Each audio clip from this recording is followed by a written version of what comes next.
Welcome to With Love Men, where we dig deep into what it truly means to be a man today. I'm Jake Fishbein. And I'm Nick Papadopoulos, affectionately known as Coach Nick.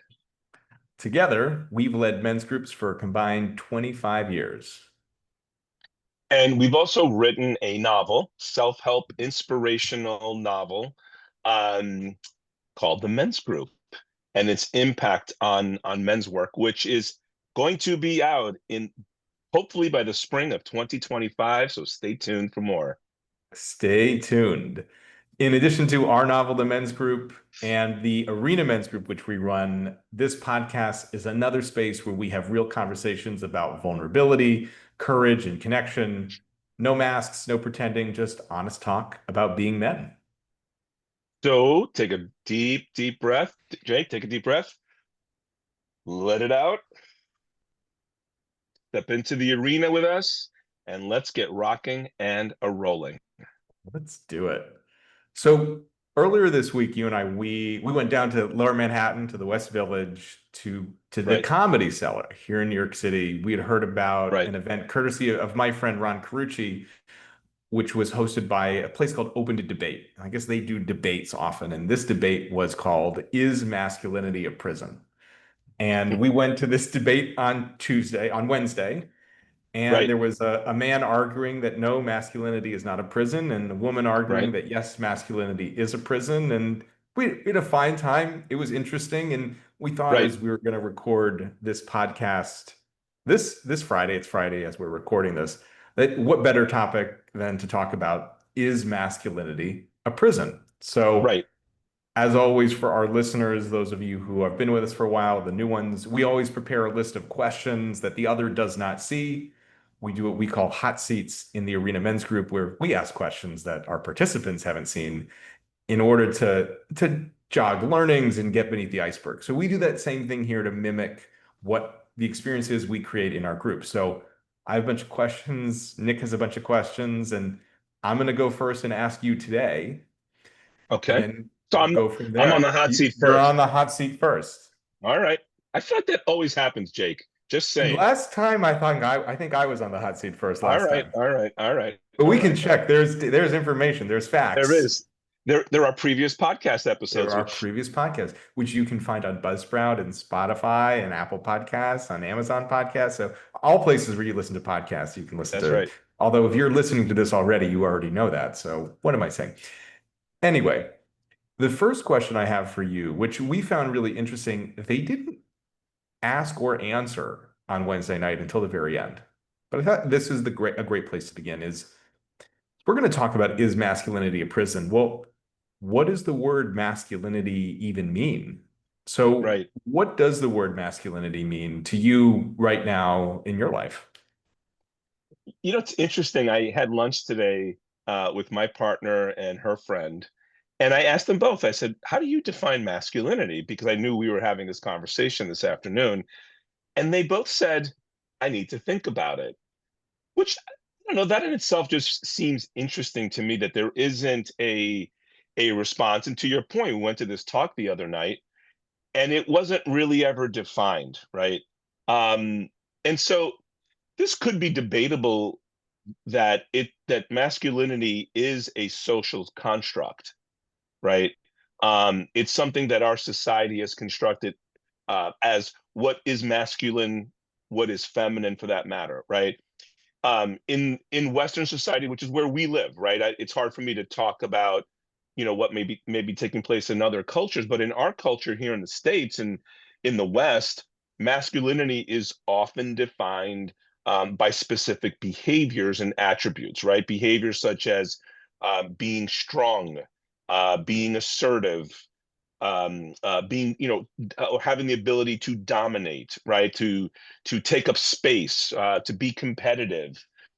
Those are often some of the behaviors that someone would say that's very, very masculine, right? I would say that, I mean, yes to all of that. And I would also say that all humans have access to masculine energy, right? You mentioned, the folks that were debating the other night, one of them was a woman, and she said, I have masculine energy.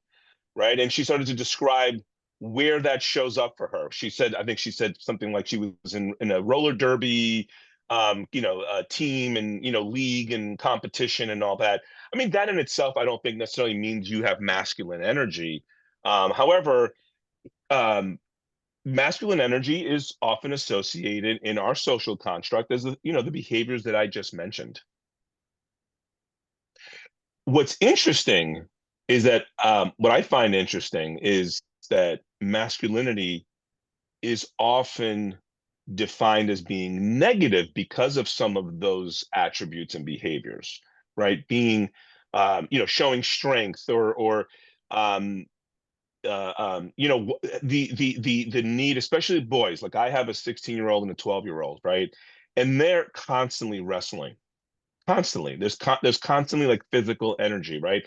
Physical contact, I mean. And so you would say that that's more masculine energy, right?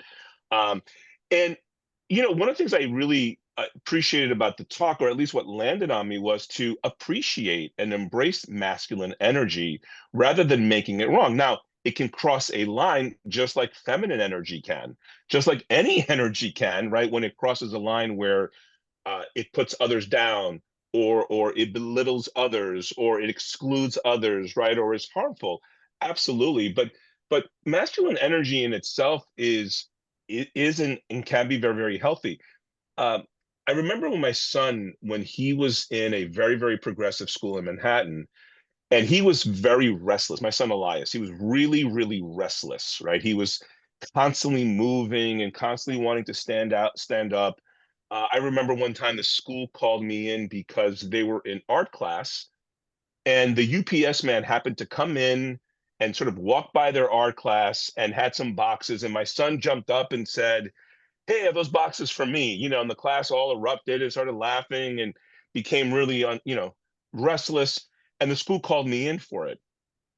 And the school, as I said, was very, very progressive. What I would coin more as a lot of feminine energy, right? Again, all good. And they're calling me in because my son jumped out of his chair because he was, restless and, interacting with the UPS person, right? And I got it. Like he got the kids riled up. And I remember, we removed him from the school the next year. And I remember we were looking for new schools, and we were going to boys' school specifically. And we to one boys' school that we went to, the boys were sitting underneath a table in class. And then another school, they had specific chairs designed for boys, where it allowed you to sort of move the chair forward and move the chair back, and you can kind of manipulate the chair. The point I'm trying to make is that boys have in this case, they were catering to some of the masculine energy, some of the energy that might be more aligned with being a boy, right? And I felt like what was great about it was they were honoring rather than making it wrong, Mhm. like the school that he was in previously. Those are all such good points, and I think about, especially as you're talking about your son and the school that really emphasized feminine energy and the others that catered to the masculine energies, and is I'm reminded of this book of Boys and Men by Richard Reeves, who he Mm, wrote it a number of years ago. It's a really interesting book with a lot of data, and he makes the case that boys and girls develop differently. And he makes the case for actually redshirting boys, which means starting boys a year later than girls in first interesting. grade in kindergarten to give their brains a longer time to develop. But also this acknowledgement that boys have different energy.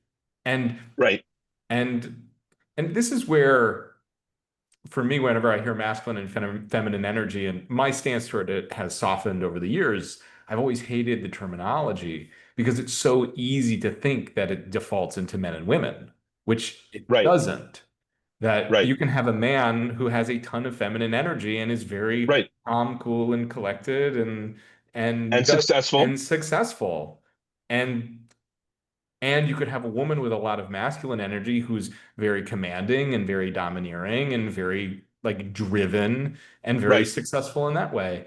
And that the language, I remember getting into an argument with someone once. It wasn't really an argument. We were both saying the same thing, but she couldn't hear what I was saying Right, because of the language of masculine and feminine, right, which don't mean men and women and don't right, mean that one is better than the other, but it's so easily conflagrated, which I always find so frustrating. But in reading Richard Reeve's book and even hearing about your son, it's like we have to honor that in general, boys have more masculine energy and are more restless and right, mature slower than girls do because of the actual hormones and brain chemistry and all of that.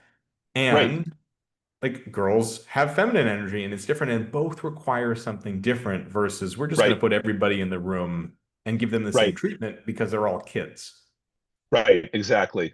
So on this, and that's where masculinity and even femininity can become a prison where for example you say, well, if you're a boy or a man, you have masculine energy only, and Right. that's the right thing to have. And if you're a girl or a woman, you have feminine energy, and that's right for that side, right?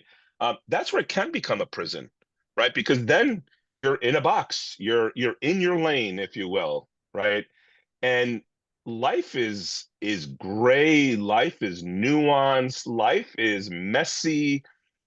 To box people that way because it makes it easy to do so. Maybe it's easy in the moment, but long term that has, you know, such disempowering negative consequences. So on this word of masculinity, what's your thoughts on the term toxic masculinity? And just to add maybe another line to that question, it seems like the word masculinity, or how about this? I'll ask the question: has the word masculinity been hijacked by toxic masculinity? And is masculinity a bad thing? So my answer to your question, has the word masculinity been hijacked by toxic masculinity? I'm going to say no and yes, because it depends on who you Okay. speak to. Personally, when I hear Okay. toxic masculinity, I don't hear that masculinity is toxic. I hear that there Right. are certain characteristics of men, certain behaviors of men that lead to toxicity, that are Right. deconstructing, that are harmful. Just like there are certain behaviors of any humans, men or women, Right. that are harmful. These behaviors just tend to be more typically associated with men and masculinity. But I've never heard toxic masculinity meaning that masculinity is toxic, which is why I say that it has not hijacked the term. But that's my perspective. You go on the Right. internet, I go on Instagram, which I'm not on, but in the past I was, or Facebook or LinkedIn. I have seen so many posts about men complaining about how the world now views masculinity as toxic and so many Right. posts complaining about how toxic masculinity is just defining masculinity. And when I see that, I just want to scream and say, no, no, no, you don't. Like, that's not what this is actually saying. Like, no one is accusing masculinity of being toxic. There are these Right. beautiful things in masculinity. And when someone's looking to domineer and bully someone, like and it's expressed in a masculine way, that is toxic. That is Correct. problematic behavior. Correct. It does not mean that masculinity is toxic. And so my thought is unfortunately the word has hijacked the term in the Yep. larger conversation around masculinity. And I think many men in particular, hear toxic masculinity and tune out because they feel like they're Right. being attacked for their behaviors.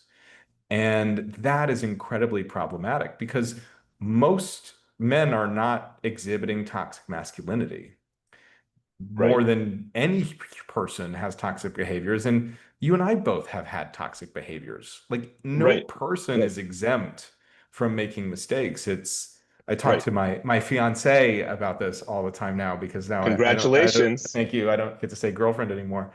That and she gets annoyed with when I choose these hills to die on.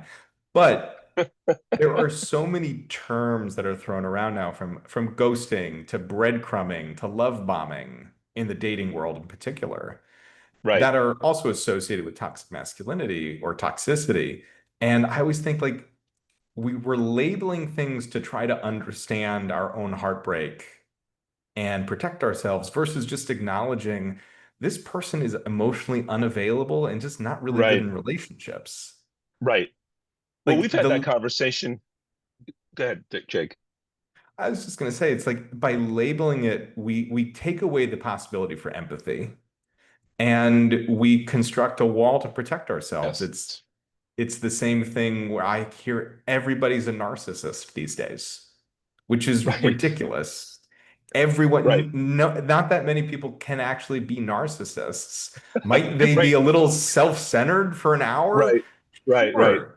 But right. calling someone a narcissist creates separation and it creates Yes, an opportunity to protect oneself versus really have compassion for like, oh no, this person treated me in a way that hurt me, which like not cool, right. but that's not what makes so just to sum it up, I think there are behaviors that are toxic, behaviors that are dangerous, behaviors that are inappropriate in all areas of humanity. Personally, I've never had a problem with toxic masculinity, but as a term, but I think broadly, people conflate it with masculinity itself, which is problematic. Yes. Yes, what I was going to say before, we've had a session in our group or two where we've had the conversation when we are triggered, when we are in a reactive state, we immediately go to the label. You're being a toxic, it's toxic masculinity, right? You're a toxic man, right? Or there's other terms or labels that people go to, racist or bigot or whatever it may be, right? And what we've done in group is say, okay, before you go to the label, what's the feeling you have? Right? What's the Mhm. experience you're having? How is it landing on you?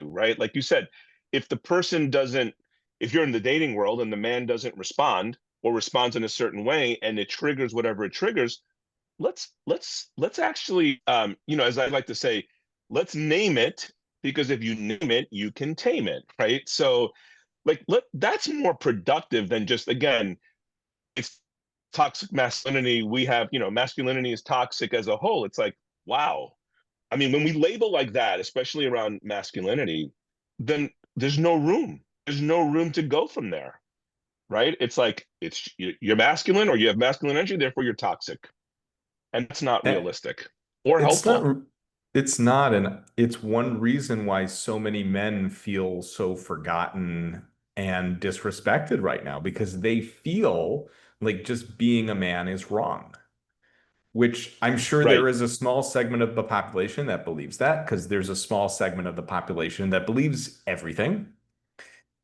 But for the right, most part, what I see in working with lots of people is just a lot of wounded people walking around the world.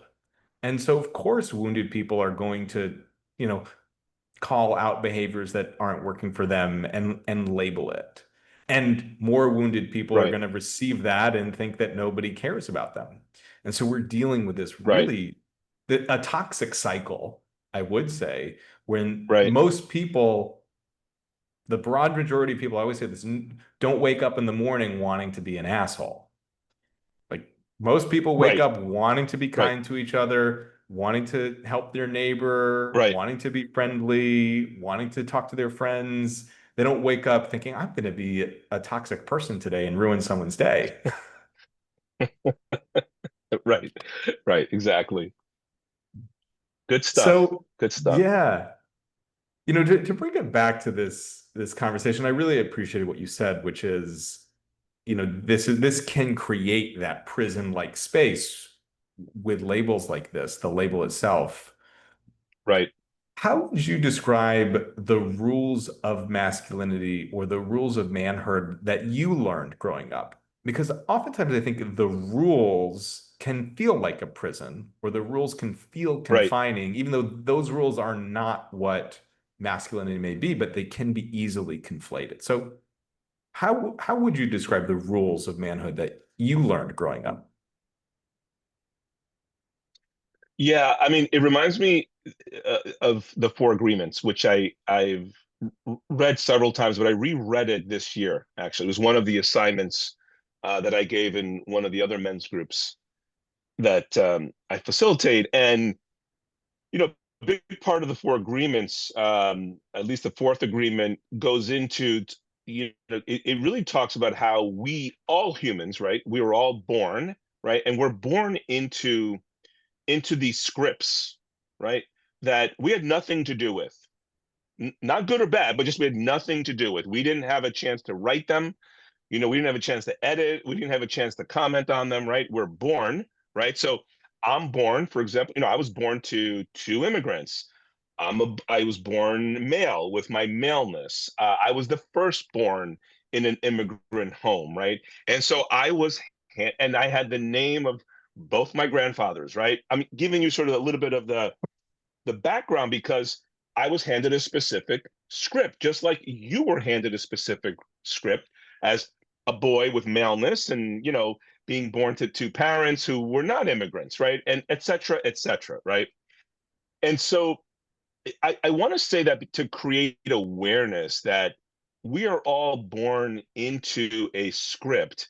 And really what happens often is we live out that script without ever really challenging it or questioning it, um, or even being curious about, well, Mr. or Miss Director, whoever that Mr. or Miss Director is this even appropriate anymore for the scene?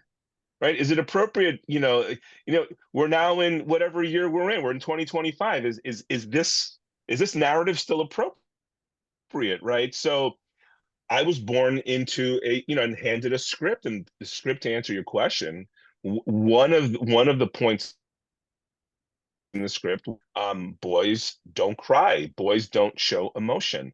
I mean, certainly not a firstborn son of a Greek family, living in Queens, in a middle class neighborhood, right? So I I did everything I could to hide my emotions. In fact, not only hide them, but to make them wrong. Mm, It's really, fascinating, right? Like I love to watch dramas, right? Like really, really, right? And I love to watch dramas that really like pull at my heartstrings, really make me think, really will have me get to the point of being emotional, either physically emotional, like crying, or just really moved and have my body just really react in such a way where I'm really immersed in the experience. Now, that took years to get to, as simple as mm, that sounds, right? Because as a kid growing up, especially a teenager in Queens, again, in the environment I was in, I made myself wrong. There was something wrong with me for being that sensitive or sensitive to those types of stories or those types of movies or conversations.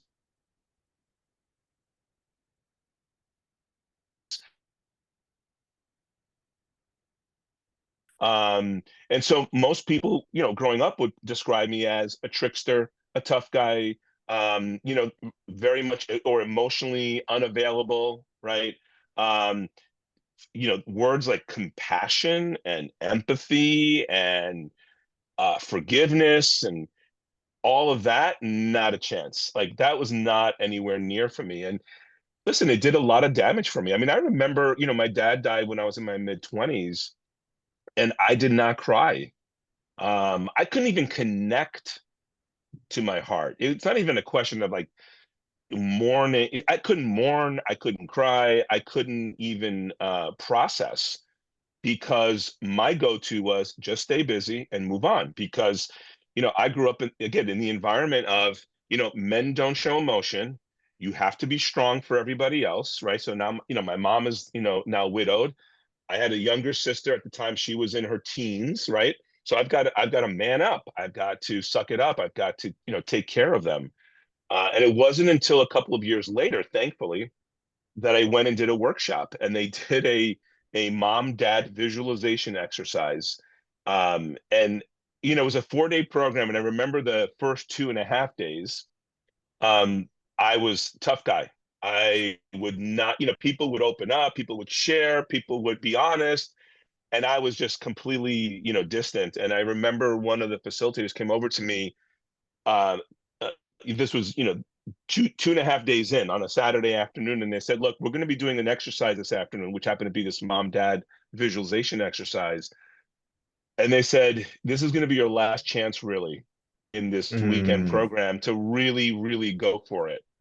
And and I remember being so annoyed, like, why do you keep bothering me all week? Like, you guys, like, why do you guys need me to cry? Like, I mean, that's not me. Like, that's for everybody else, Kind of like when people say, "Hey, therapy is really good for you," hmm. which really is like triggering. It's like, what do you mean for me? Like, there's something wrong with, it was like that.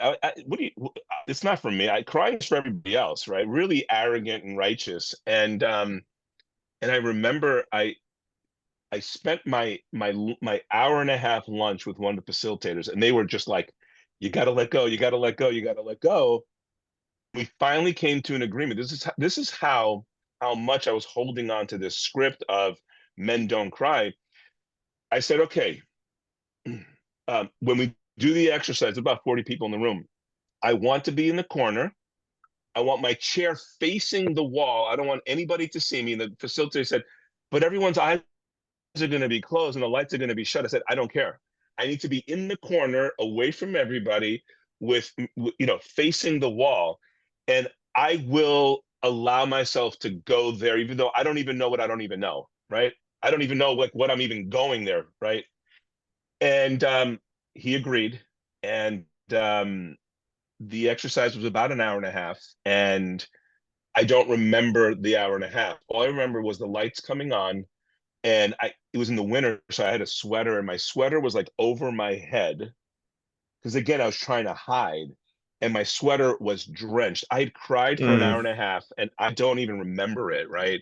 In wow. that moment, I realized, damn, I got my money's worth because I mean, look what I'm carrying, man. Like, this is not good.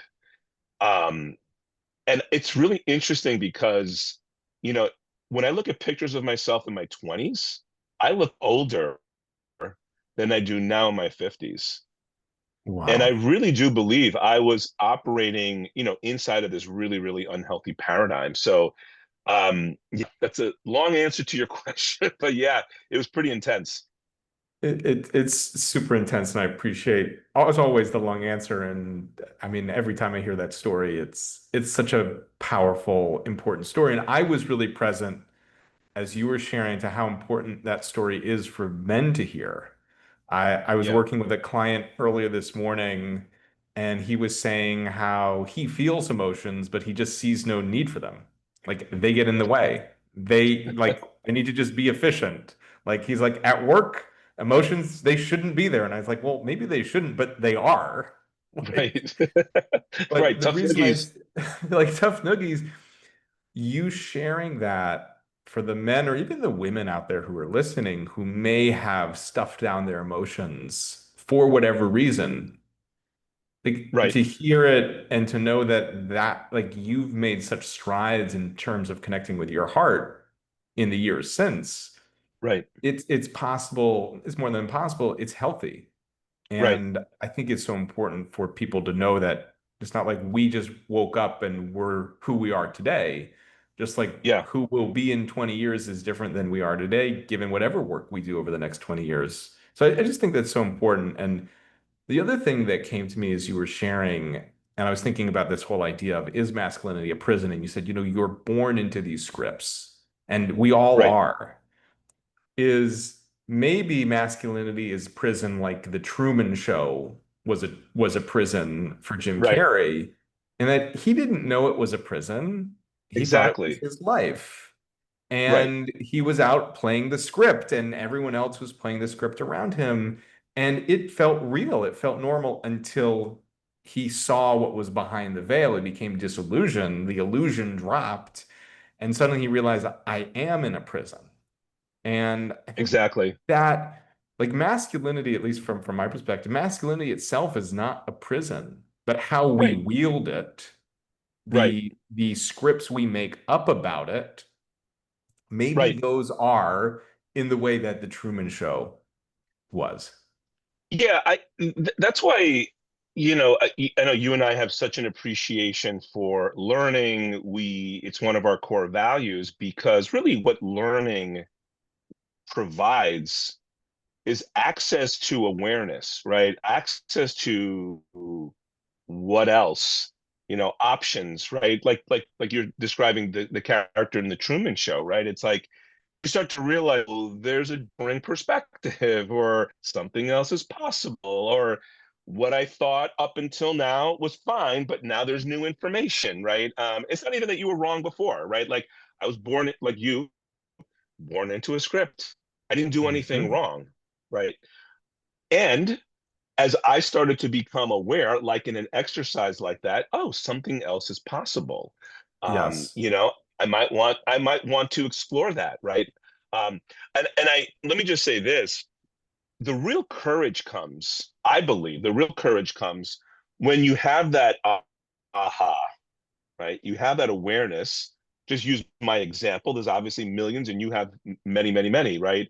But in that moment when you realize the courage then gets activated when you choose to continue down that path, even though the script is Yes. calling you back, right? The script is saying, no, no, no, no, no, no. Real men don't open up. Real men Hmm. don't talk about what they might be fearful of, or what they might doubt about themselves, or whatever the case may be. That's where the courage is. The courage is to challenge the director, the metaphorical director, on, Yes. hey, can we change? Can we change this scene? Right? That's when you become a great actor, metaphorically speaking. That then you can become a legendary actor on your own screen, on your own stage. So let me ask you this question, because this came up the other night at the debate that we went to. Um, one of the debaters said or talked about the feminine revolution, the feminist revolution, right? In particular, sort of the 1970s and beyond, right? They had this sort of pivotal moment in history, right, where there was this breakthrough, if you will, this tipping point that happened, right, and then as a result of it, many things followed. Now, again, the woman, the debater, just like everybody else, said, and still obviously work to be done and ground to be taken, and we had this big sort of moment, right? Men have not had that moment. There's been there's been some glimpses of it, right, throughout like the 70s and other moments as well. Do you feel like men have taken on new ground in a way that is profound, or they've profoundly taken on new ground, even though we haven't had this, like, hey, we had there was this feminist movement, we haven't had this male movement that people talk about, right? So have we made progress? Are we kidding ourselves? Are we still stuck in the 50s, thinking that, we have to go to work, and, our partner, if you're in a heterosexual relationship, stays home and takes care of the kids? I think there has been a profound shift for men in the last 50 years. And I think there's still work to do. I don't think there's been a, like a masculine revolution globally or Hmm. nationally like we saw for women. And the relationship, I mean, how women lived versus how men lived 50 years ago was radically different. Right, So there was this immense inequality that was shifted, and as you mentioned, still has a lot more room to shift. Whereas the way that men have shifted over the last 50 years is more subtle. And yet, I think right, about how my father raised me, which is certainly different than his grandfather raised his father. right, And think about the number of men who are stay-at-home dads right right, now who are not the breadwinners in their families. Even the close to 50 men who are in the men's groups that we run. right. Like that's a small sample size, but men's groups, men's work is exploding too. It's still very niche, but there's a lot more of it. There are more men who want to connect with their emotions and become emotionally intelligent. There are more men who are becoming therapists when for a long time it Right. was a women's profession. So we're seeing the shifts, and there was the mythopoetic movement by Robert Bly and others in the 80s and 90s, which Right. kind of was the beginning of the men's work movement that did do a lot of this work to unburden men from the chains that they had been wearing. A lot of them were self-imposed and internal versus external, like women had Right. experienced. And so I think we have seen a shift. I think men are in a different place today than they were in the past. And at the same time, that's a very small portion of the population. Right. Most people I meet have no idea what a men's group is. I've had Right. people ask if I'm in a white supremacist group, and I say, no, no, Right. we're doing the opposite. So Right. I told you I went to a comedy club, and the guy asked, "What do you do?" And I said, I said I facilitate men's groups, and he said, "Oh, you're responsible for January 6th." And I right, said, "No, no, no, no, no." I said, I'm trying to get men not to go to January 6th, right? To your point, right? Like, what's a men's right. group? What's a men's group? So, as much as men are different, I think Gen Z is very different. I think social media has changed the relationship with mental health. Now, we can argue or talk about whether it's changed in a healthy way or an unhealthy way, because I know that a lot of Gen Z are not going to therapy because they think therapy Right. is a hack and that TikTok has better mental health advice, which, like, is like, you know, so we can argue about whether it's healthier, but men seem to be more emotionally intelligent. Men seem to be Right. more connected to their emotions. Men are more willing to participate in household tasks, not at an equal level if you look at the statistics, but much, much more willing.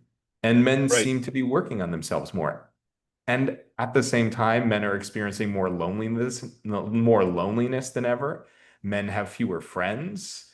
So we've made progress and we haven't had that pivotal moment where men gather together as a group. And I know the feminist movement, not everybody agreed with everybody else, but there was Right. alignment around a direction they wanted to go in. From my understanding, I'm not an expert at it. I remember reading Simone de Beauvoir in college, and that was the one class where I don't think any of the men said anything because we felt like if we said anything, we would have been jumped on. But like we did read about it. Right. So, but there's not that unity for men.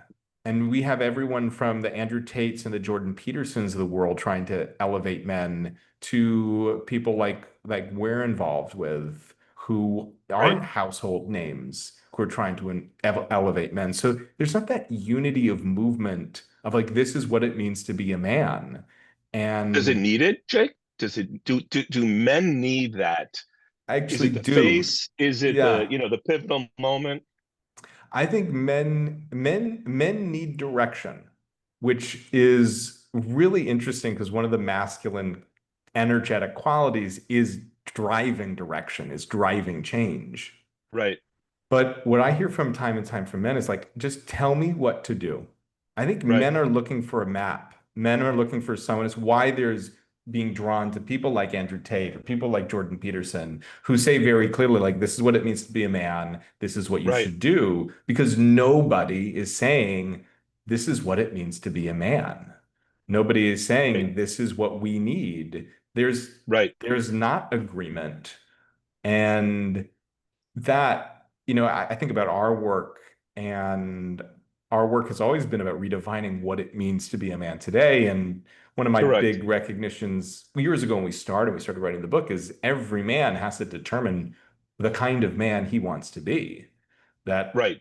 there is not this blueprint of masculinity, and yet I think there is a craving for it. I think there's a craving for men to hear, no, being a man means being strong. Being a man means being vulnerable. Being a man means being empathetic and kind and compassionate. Being a Right. man means being directive and powerful and decisive. Like it means all of those things. And I mean, so much Right. more. And I think Right. we've done a good job in our groups of modeling like the like integrated wholeness of masculinity, which is masculine and feminine energy. If we Yes. just expressed masculine energy, we as individuals, our families, our communities would be a mess. Right. Right. No, I I'm want with you. I want to say one more thing because I just thought of this. I was working with a client recently, and we were talking about men and women, and he was saying how, well, when women are born into the world, like they have so much to offer. Like they can reproduce, they can like carry life, and as men, like we really don't have anything to offer. Like we have to prove our worth. And Right. That's which is a that's interesting right there. interesting right there, right? And Right? you know, That's interesting in itself. it's super interesting. I don't think that's uncommon. And I remember talking about, well, yeah, but there's no life if there's no man and woman. Like we are equally as valuable because there is no Right? reproduction, there is no lineage, there are no children, there are no grandchildren without both men and women, without both the Yes. masculine and the feminine. And Yes. that integration for me is the opportunity in breaking free of the Yes. Truman Show prison and rewriting the script of what it means to be a man. Yeah. Yeah, I was just thinking as you were talking and sharing about the integration, when we do our retreat weekends with the men's groups, we will do, very intense experiential exercises, right? Where men are connecting to their feminine, right? Whatever it may be, right? Whatever the exercise may be, whatever the exploration is. And guys will get really raw, right? And they'll get emotional and they'll crack open. And then we'll go play a game of competitive wiffle ball. And Yeah. we'll be yelling at each other and trying to beat the heck out of each other. But I feel like that's a really good combination, that integration you're talking about, which is we honor both because both are Yes. important for the weekend to be successful. Because I always find it funny, like we once did a um what do you the funeral exercise that we did, Oh, a eulogy, the eulogies. eulogy Eulogies. exercise, and guys are crying and guys are hugging and guys are like giving each other the big hugs, and then literally, obviously we do the exercise, we complete it at some point, right? And we go outside to play wiffle ball, and guys are like, trying to cheat, move the bases, and it's like the best of both worlds, man. It's like so beautiful to watch and be a part of. It is.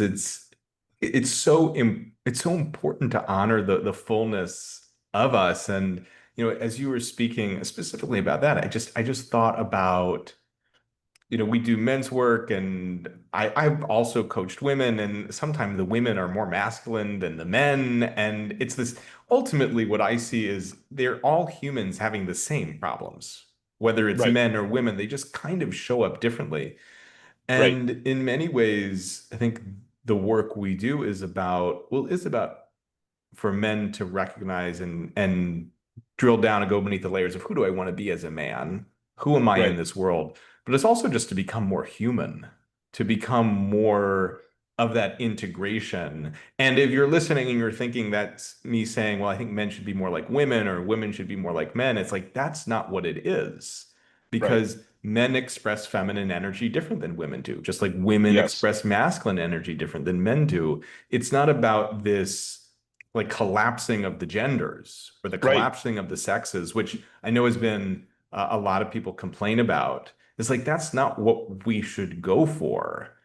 Right. And can we find the expression of the fullness of our humanity? Because I Yes. guarantee women find men who are expressing the fullness of their humanity, who can be crying in 1 minute, watching This Is Yes. Us, which I know you love. Yes. Um, You had to go there. I had to go there. And then the next minute, hollering and yelling because the Red Sox are losing, which my fiance is now being introduced to, and is like, where did this person come from? Wait It's till like October. Wait till I October told her, baseball. that. I said it's non-negotiable.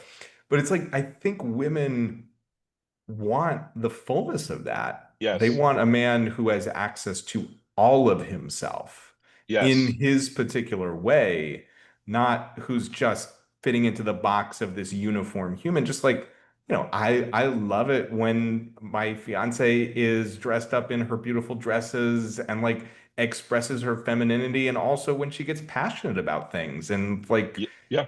expresses more of those masculine qualities of like that kind of energy and Right. passion and directness. Like that I find so cool. Yeah. But it's both of those. And I don't know where else to go with that other than like that's how we break free of the prison, is that Yes. unity.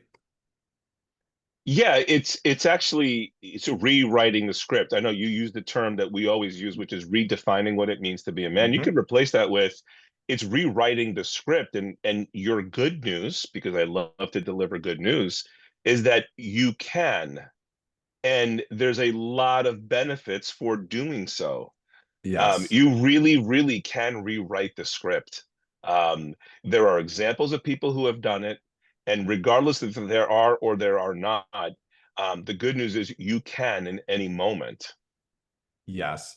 This Before we wrap with our parting shots, there's one thing I wanted to bring up today, before we signed off, because when we were at this debate on Wednesday, the guy kept talking about testosterone and saying that men Yes. are just naturally more aggressive, like men are. And I listened to a podcast a number of years ago recommended by my therapist, uh, which is from Andrew Huberman, who's pretty big in online sphere. I think he's a professor at Stanford, and he interviewed this other professor, Dr. Robert Sapolsky, and he said something that really fascinated me, that flipped the script on testosterone, which is so Mm, often linked with masculinity, and people think right. testosterone, anger, aggression, competitiveness. And he said that, and I have the quote here. He said that testosterone has far less to do with aggression than most assume. Mm, Within the normal range, individual differences in testosterone levels don't predict who will be aggressive. Moreover, the more an organism has been aggressive, the less testosterone is needed for further aggression. interesting. So, but this is the kicker. He says testosterone's actions are contingent and amplifying, exacerbating pre-existing tendencies toward aggression rather than creating aggression out of thin air, which means that when testosterone rises after a challenge, this is another quote, it doesn't prompt aggression. Instead, it prompts whatever behaviors are needed to maintain status. So Okay. testosterone is a status hormone. Got So it. this changes things because if you engineer social situations right, boosting testosterone levels during a challenge would make people compete like crazy to do random acts of kindness instead of be really violent. So our Interesting. societies have framed status in terms of aggression and violence and Mm, dominance. And so naturally, when our testosterone levels are elevated, men go there, or women go there. Women have sure. testosterone too. Right. That this doctor Sapolsky said if you go to like a gala for a high-end prep school, you don't see the men competing and like beating up each other. You see them competing who can give the most money.